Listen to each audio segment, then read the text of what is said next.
प्रधानमन्त्री नै सहभागी भएको कार्यक्रममा समेत सुशासनको धज्जी उडाइन्छ। आज सिराहामा नेकपा एमाले जिल्ला अधिवेशन आयोजना गर्यो, जसमा प्रधानमन्त्रीको पनि सहभागिता रहेको थियो।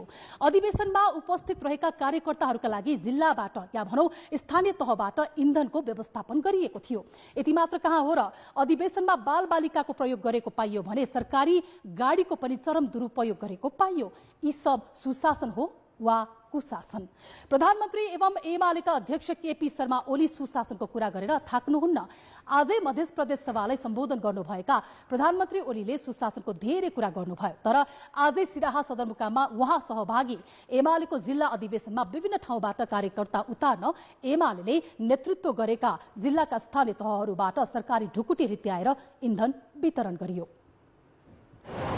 प्रधानमन्त्री एवं नेकपा एमालेका अध्यक्ष केपी शर्मा ओली सुशासनको कुरा गरेर थाक्नुहुन्न, तर आज सिराहा सदरमुकाममा उहाँ सहभागी नेकपा एमालेको जिल्ला अधिवेशनमा जिल्लाका विभिन्न स्थानबाट कार्यकर्ता उतार्नका लागि जिल्लाको एमाले नेतृत्वको पालिकाहरूले सरकारी रकमबाट कार्यकर्ताहरूलाई डिजल पेट्रोल वितरण गरेको छ, जबकि विशुद्ध रूपमा यो पार्टीको कार्यक्रम हो। बाइकलाई हामी 200 रुपियाँको तेल हाल्ने गरेका छौँ, जाने आउने मात्रै। चार पाङ्ग्रेलाई, चार पाङ्ग्रे ट्र्याक्टरलाई 10 लिटर हजुर, अनि बसलाई 15 लिटर।